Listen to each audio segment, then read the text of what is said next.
Students, class 9th. In our previous video, we studied in our book English Plus Language and Literature, our chapter number 1 in grammar part, and the name of the chapter is tenses, in which we revised about the present simple tense or present indefinite tense.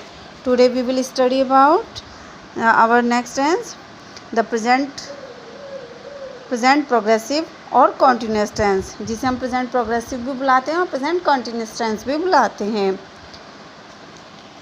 In this tense, firstly we use S for subject, is MR, is used for singular person, M is used with I, and R is used with plural person. After then verb fourth means present participle. It means first form plus ing, like that, play plus ing, playing. This is called verb fourth or present participle. The recognition of this tense is रहा है, रही हैं, रहा हूँ. जिस sentence के last में ये आता है, यानी कि the work which is going on, जो हमारा वर्क कंटिन्यूस चल रहा है, उसके लिए हम इस टेंस का यूज़ करते हैं. तो प्रेजेंट प्रोग्रेसिव टेंस जो है वो फॉर्म होता है क्या कर present participle. It means verb plus ing use कर and after and with it the forms of present forms of auxiliary की प्रेजेंट फॉर्म्स इज एम और are. Okay. In affirmative sentences, firstly we use subject, after then is MR, and after then present participle other or verb fourth form. It means first form plus ing. Example: she is writing, I am jumping, they are playing, we are discussing. In negative sentences, we use not word with the is M or R. After then is M or R. Like that, she is not singing, after is. I am not working, they are not sleeping, we are not dancing. Or we can use the like this form also. Okay. In interrogative sentence, the first interrogative, it means जिसके starting में क्या word आता है, जिसका answer हमें yes और no में मिलता है. Firstly we use the helping verb is am और are. हेल्पिंग वर्ब यानी कि जिसे हम बोलते हैं present forms of the auxiliary, उनको हम स्टार्टिंग में ले लेंगे, फिर सब्जेक्ट और after then verb fourth. Is she singing?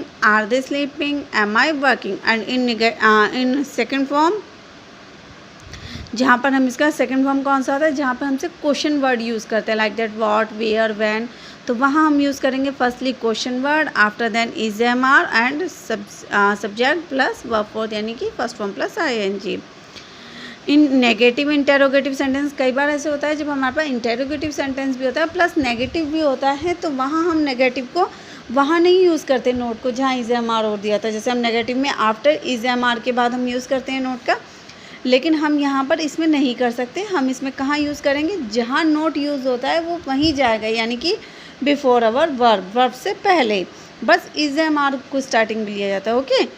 Is she not singing, अगर हम इसको ऐसे भी कर सकते हैं कि अगर हम इसमें बनाना चाहे क्वेश्चन वर्ड से, what are you not doing, तुम क्या नहीं कर रहे हो, है ना, ये सब ऐसे बन सकता है. Uses of the present progressive continuous tense. The present progressive tense is used for an action. इसे हम एक्शन के लिए यूज़ करते हैं. That is in progress, जो कि उस समय चल रहा होता है, at the time, उस समय पर. In speaking, बोलते हुए. He is reading a newspaper. वह एक न्यूज़पेपर पढ़ रहा है. The children are playing football. बच्चे फुटबॉल खेल रहे हैं. The girl is singing a song. लड़की सॉन्ग गा रही है. I am doing my work. मैं अपना काम कर रहा हूँ. And for an action that is in progress and will continue in future, और एक ऐसे काम के लिए जो अभी चल रहा है और फ्यूचर में भी चलता रहेगा. It may not be going on at the time of speaking, यानी कि ये हो सकता है कई बार उस समय ना चल रहा हो. जैसे ही इज़ लर्निंग इंग्लिश, वह इंग्लिश लर्न कर रहा है, तो अभी थोड़ी देर तक तो वो लर्न करेगा ना, तो फ्यूचर में भी चलेगा. My neighbour is writing a novel, मेरे जो नेबर है वो नॉवल लिख रहे हैं, तो नॉवल एकदम तो लिखी नहीं जा सकती है ना.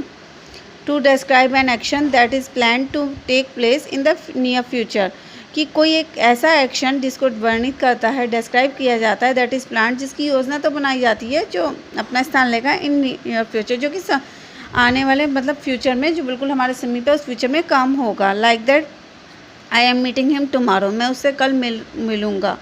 इसका वैसे मिल रहा हूँ होता है ना, कल मिल रहा हूँ उसने सपोज कर रखा है, तो वहाँ हम इसको यूज़ कर सकते हैं, है ना. He is going to England next week, वह अगले हफ्ते इंग्लैंड जा रहा है. They are not coming here on Monday में यहाँ नहीं आ रहे हैं, भले ये फ्यूचर से रिलेटेड है, बट अकॉर्डिंग टू टेंस यहाँ यूज़ होगा. To express disapproval of a persistent habit और something done again and again, कि कुछ ऐसा डिसअप्रूवल दिखाता है, परसिस्टेंट जो कि एक हमारी हैबिट होती है, समथिंग डन जो कि बार बार किया जाता है, like that she is continually watching movies on the TV, वह लगातार टीवी पर मूवीज़ देख रही है। He is always doing one massive और द अदर, वो बार बार कोई ना कोई गलती कर रहा है, कभी एक या दूसरी।